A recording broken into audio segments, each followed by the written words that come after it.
അസ്സലാമലൈക്കും. ഹാരിസ് ആണ് അബുദാബിന്ന്. ഇന്ന് നമ്മളെ കൂടെ ഉള്ള സഞ്ജീതാണ്. സഞ്ജീതിന് ഗോൾഡൻ ചാൻസ് എക്സാം ആയിരുന്നു. അപ്പൊ സഞ്ജീത് പാസ് ആയിട്ടുണ്ട്. അപ്പൊ സഞ്ജീതെ, എങ്ങനെയുണ്ടായിരുന്നു നമ്മളെ ക്ലാസ്സുകൾ, അതേപോലെ എക്സാം, മൊത്തത്തിലുള്ളൊരു എക്സ്പീരിയൻസ്, ടോട്ടൽ എക്സ്പീരിയൻസ് എന്ന് പറയുന്നത്? ക്ലാസ്സിനെ പറ്റി പറയുന്നുണ്ടെങ്കിൽ ക്ലാസ് ഉഷാറായിരുന്നു.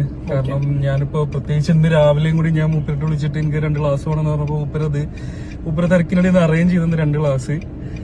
അപ്പോ ടെസ്റ്റ് 11 മണിക്കായിരുന്നു. അതിന്റെ മുന്നേ 2 ക്ലാസ് മൂപ്പരെടുത്തുനിന്ന് അടിപൊളിയായിട്ട് എങ്ങനെയാണ് കറക്റ്റ് കാര്യങ്ങൾ പറഞ്ഞിട്ടുണ്ടായിരുന്നു. കറക്റ്റ് റൂട്ട് കൊണ്ടുപോയി കാര്യങ്ങള് ഇന്ന് മാത്രമേ ക്ലാസ് തന്നിട്ടുള്ളൂ. ഇന്ന് മാത്രമേ തന്നിട്ടുള്ളൂ. ഞാൻ ആക്ച്വലി വേറൊരാളായിട്ടാണ് ഞാൻ ആദ്യം ട്രെയിനിങ്ങിന് പോയിരുന്നത്. ബട്ട് എനിക്ക് അത്ര ഒരു കോൺഫിഡൻസ് കിട്ടിയില്ല മൂപ്പരടുന്ന്. അപ്പൊ ഞാൻ അങ്ങനെ തപ്പിയപ്പോഴാണ് നിങ്ങളെ പേര് എനിക്ക് കിട്ടിയത്. അപ്പൊ ഞാൻ നേരെ വിളിച്ച്, അപ്പോ ഞാൻ ഇൻസ്റ്റാഗ്രാമിൽ റിവ്യൂസ് ഒക്കെ കണ്ടിട്ടുണ്ടായിരുന്നു. അപ്പൊ അങ്ങനെ വിളിച്ച് അപ്പോ മൂപ്പരിന്ന് എനിക്ക് ക്ലാസ് അറേഞ്ച് ചെയ്തെന്ന്. മാഷാല്ലാ, മൂപ്പര് പറഞ്ഞ പോലെ തന്നെ ഫസ്റ്റ്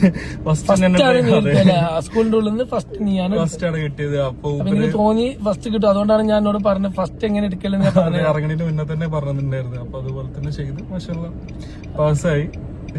പിന്നെ ഹാപ്പിയാണ് നല്ല ഹാപ്പിയാണ്. ഞാൻ ബസ് ഓടി വന്നത്. അപ്പൊ ഇനി ശ്രദ്ധിച്ചൊക്കെ വണ്ടി ഓടിക്കുക. റൂൾസും റെഗുലേഷൻസും സ്പീഡ് ലിമിറ്റ് ഒക്കെ നോക്കുക. ഫസ്റ്റ് കിട്ടുമ്പോൾ നമ്മൾ സ്പീഡിലൊക്കെ ഓടിക്കാൻ തോന്നും. അതൊക്കെ നോക്കിയിട്ട് ഫൈനൊന്നും വരുത്തരുത്. Okay, all the best. Thank you.